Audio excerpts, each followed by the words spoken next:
जेके media देखने वाले सभी दर्शकों का एक बार फिर से बहुत बहुत स्वागत है।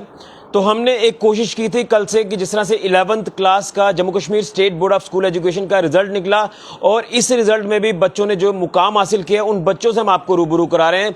और कल भी हमने कुछ बच्चों से आपको मिलाया और उन्होंने बताया कि किस तरह से मेहनत करके उन्होंने ये मुकाम हासिल किया और आगे अपनी अपनी रिस्पेक्टिव फील्ड में वो जाएंगे जब 12th क्लास का उनका अच्छा रिजल्ट सामने आएगा। और उनके जो डिज़ायर्स हैं वो हमने आपको बताया क्या कुछ वो आगे करने जा रहे हैं। लेकिन इसी तरह से अब मैं आपको सांबा के कुछ टॉपर से मिलाऊंगा जिन्होंने 11th क्लास के रिजल्ट में अच्छे मार्क्स हासिल किए हैं। मेरे साथ वंशम मौजूद हैं जिन्होंने 98.8% मार्क्स हासिल किए हैं और इनकी आर्ट स्ट्रीम है। सुहानी संब्याल हैं, इन्होंने भी 98.2% मार्क्स हासिल किए हैं और इनकी भी आर्ट स्ट्रीम है। और यहाँ साइंस स्ट्रीम वाले मेरे साथ हैं विशाल जिन्होंने 96% मार्क्स हासिल किए हैं। तो कहीं ना कहीं बच्चों ने जो मेहनत की है उसका रिजल्ट इन बच्चों को मिला है। और अब इनका जो मेन फोकस होगा वो 12th के ऊपर होगा क्योंकि 12th के बाद इन्होंने अपनी फील्ड चूज करनी है और टर्निंग पॉइंट लाइफ का होता है। तो इन बच्चों से आज आपको मैं मिलाऊंगा और इनसे जानेंगे कि किस तरह से ये मुकाम हासिल किया। लेकिन हमें जो पूरी अपडेट इनकी बच्चों की मिली है, वंशम ने 3rd पोजीशन हासिल की है जम्मू कश्मीर में आर्ट स्ट्रीम में। इसी के साथ साथ सुहानी की बात करें तो उन्होंने 6th पोजीशन हासिल की है और ये सांबा के टॉपर हैं साइंस स्ट्रीम में। तो आप सभी को बहुत बहुत शुभकामनाएं हैं, आपने ये जो मुकाम हासिल किया। तो वंशम परगाल, मैं आपसे जानना चाहता हूं कि किस तरह से ये मुकाम हासिल किया, कितनी मेहनत करनी पड़ती है जब किसी एक मंजिल को आपने छूना है। सर, डेडिकेशन ही की होता है हर काम के लिए। अगर आप डेडिकेशन के साथ हार्ड वर्क करते रहेंगे तो आपको सक्सेस ज़रूर मिलती रहती है। अगर आप हर वक्त ट्राई करेंगे पढ़ने का या अपने स्टडीज़ को 2 से 3 घंटे ज़रूर देंगे तो हर वक्त आपको ज़रूर कामयाबी मिलेगी।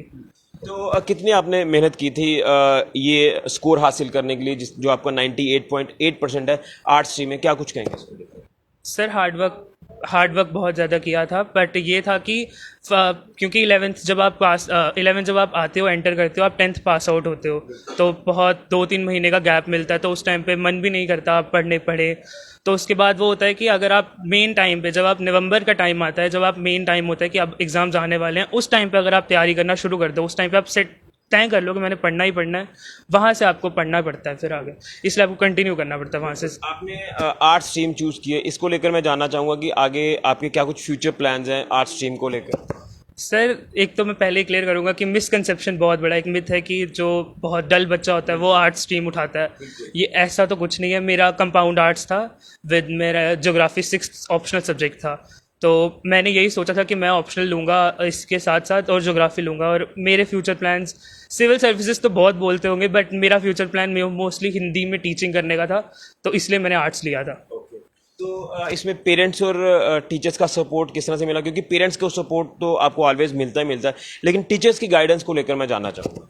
सर, पेरेंट्स तो सपोर्टिव बहुत रहे हैं, ब्रदर मेरा बहुत सपोर्टिव है, और टीचर्स में हमारे सारी फैकल्टी अच्छी थी। मैथ के टीचर थे, मेरा तो फिज़िक्स था नहीं, मेरा पॉलिटिकल साइंस था। ज्योग्राफी की टीचर हमारी बहुत अच्छी थी।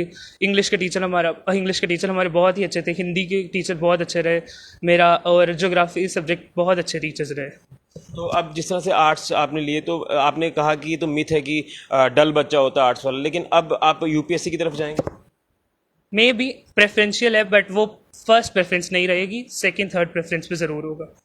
तो क्या आपका बच्चों को मैसेज रहेगा जो 11th में आएंगे, 12th में आएंगे? क्योंकि कहीं ना कहीं हमने देखा कि 10th के बाद 11th में थोड़ी सी लटर मस्ती हो जाती है, लाइटली लिया जाता है, तो फिर कहीं ना कहीं दिक्कत परेशानी आती है 12th में आगे जो है वो स्टडीज़ में ध्यान करने के लिए।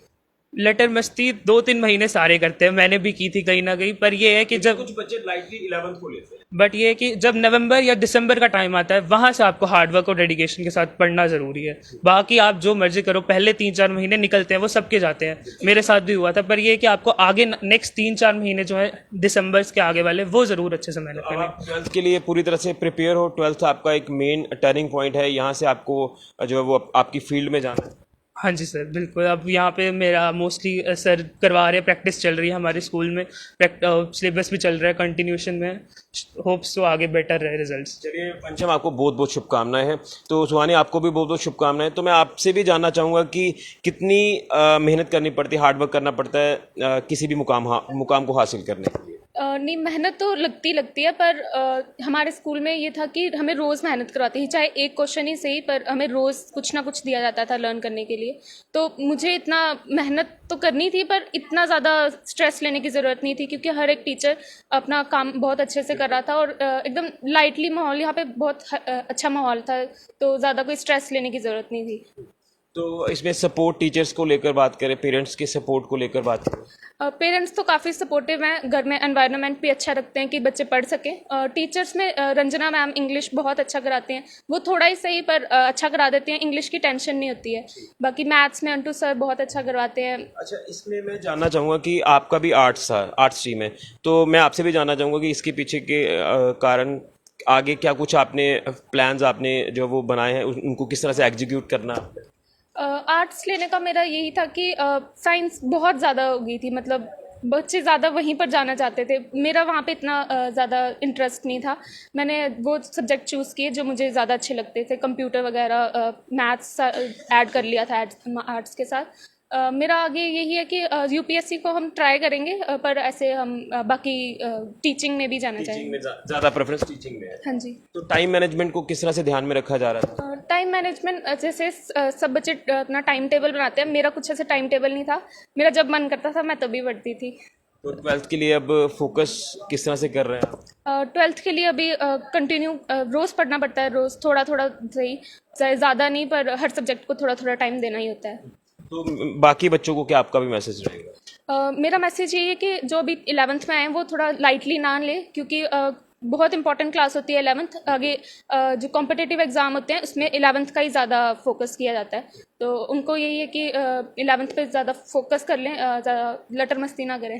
तो हॉबीज़ को लेकर भी मैं जानना चाहूँगा आपसे। हॉबीज़ ड्राइंग कर लेते हैं, स्केचिंग, गिटार बजा लेते हैं, बस थोड़ी बहुत। थोड़ी यानी पूरा जो एक सपोर्ट है वो आपको फैमिली की तरफ से भी मिल रहा है और टीचर्स का भी मिल रहा हाँ जी। है। रेडी हैं आप 12th का ये मुकाम हासिल करने के लिए? कोशिश तो पूरी। मोमेंटम आगे भी कंटिन्यू रहेगा। हाँ जी। चलिए, आपको भी बहुत बहुत शुभकामनाएं। तो ये आर्ट्स टीम के दो बच्चे मैंने आपसे मिलवाए, और एक जो मिथ होती है कि देखिए आर्ट्स वाला बच्चा जो वो आगे कुछ नहीं कर पाता लाइफ में, तो ये आपके सामने एग्जांपल्स हैं। 98.8% मार्क्स, 98.6% मार्क्स आर्ट्स स्ट्रीम में, और आप यूपीएससी के लिए जा सकते हैं, यानी सिविल सर्विसेज में जा सकते हैं।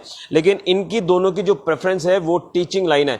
देखिए, टीचिंग लाइन में आना ये बहुत बड़ी बात होती है, तो हमें जो है वो किसी चीज़ को लाइटली नहीं लेना है, और साफ तौर पर कहना है कि सब्जेक्ट स्ट्रीम चाहे साइंस हो या कोई और स्ट्रीम हो, लेकिन उसमें अगर आप मेहनत से काम करते हैं तो आप जिंदगी में एक मुकाम हासिल करते हैं। लेकिन साइंस स्ट्रीम का एक बच्चा मेरे साथ है, विशाल, आपको बहुत बहुत शुभकामनाएं। तो आपके 96% मार्क्स हैं, आपकी पोजीशन बताया जा रहा है टॉप की आपने साइंस में, सामा में। क्या कुछ कहेंगे, कितनी फीलिंग्स आपके अंदर, अच्छी फीलिंग्स आ रही कि मैंने ये मुकाम हासिल किया, टीचर्स की उम्मीदों पर खरा उतरे, पेरेंट्स की उम्मीदों पर खरा उतरे? सर मज़ा अच्छा तो लग रहा है, उसी सांबा में अच्छे नंबर आए मेरे, और पेरेंट्स को खुशी है तो मुझे भी उसी बात पे खुशी हो रही है, और साथ में टीचर्स को भी प्राउड फील हो रहा है, तो खुद को भी अच्छा ही लग रहा है।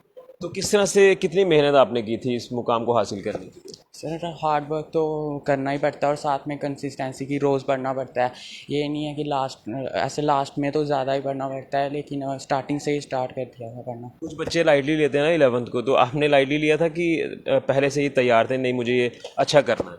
नहीं, पढ़ना तो स्टार्टिंग से ही रहा था। ऐसे जैसे जब एग्ज़ाम पास आ जाते हैं तो फिर थोड़ा ज़्यादा ही पढ़ते थे, ऐसे स्टार्टिंग से ऐसे 2-3 घंटे तो रोज़ पढ़ना ही था स्टार्टिंग से। अब साइंस स्ट्रीम आपकी थी, तो अब आगे क्या कुछ आपके फ्यूचर प्लान्स हैं? फ्यूचर प्लान्स तो ऐसे डिसाइड नहीं किए हैं मैंने, 12th पे ही फोकस है, फिर 12th के बाद ही। 12th के बाद ही। यस तो सर। टाइम मैनेजमेंट कैसे करते थे आप? टाइम मैनेजमेंट तो ऐसे स्कूल के बाद शाम को खेलने जाना, फिर रात को पढ़ लेते थे 3-4 घंटे। तो क्या आपका मैसेज रहेगा बाकी बच्चों को? यही इतनी मेहनत से आपने पढ़ाई करनी है कि पढ़ाई करनी चाहिए, ऐसे कि लेटर मस्त हो के, ऐसे कि पेरेंट्स का नाम रोशन करना चाहिए, और टीचर्स की भी उम्मीदों पे खरा उतरो कि, और बस यही है। तो अब आप तैयार हैं 12th में अच्छा करने के लिए और अच्छे मार्क्स एक बार फिर से हासिल करने के लिए, इसी मोमेंटम को कंटिन्यू करने के लिए? Yes sir. 12th में भी टीचर्स का सपोर्ट रहेगा, अगर पूरा तो करेंगे। चलिए, आपको भी बेस्ट विशेस हैं। तो विशाल ने अपना फ्यूचर प्लान अभी बनाया नहीं है, लेकिन अभी 12th मेन फोकस इनका रहेगा कि 12th में अच्छा किया जाए। तो आप भी इन बच्चों को शुभकामनाएं ज़रूर दें, क्योंकि बच्चों को जब हम आपसे मिलाते हैं तो बच्चों को भी एक मॉरल सपोर्ट मिलता है, बूस्ट मिलता है बच्चों को। और मैं एक बार फिर कहूँगा कि वो बच्चे जिन्होंने अच्छा मुकाम हासिल किया उनको भी शुभकामनाएं, जिनके मार्क्स कम आए हैं उनको भी शुभकामनाएं। किसी बात को लेकर आपने डिमोरलाइज नहीं होना है, आपने अच्छा करना है, आपके पास वक्त है, अच्छा करें। ज़िंदगी बहुत लंबी है, आपको अपना ये जो फाइट है आपने 100% देना है, लेकिन मेहनत आपको करनी है। जब आप डेडिकेशन से, मेहनत से आगे बढ़ते हैं तो उस चीज़ का मज़ा ही कुछ और होता है।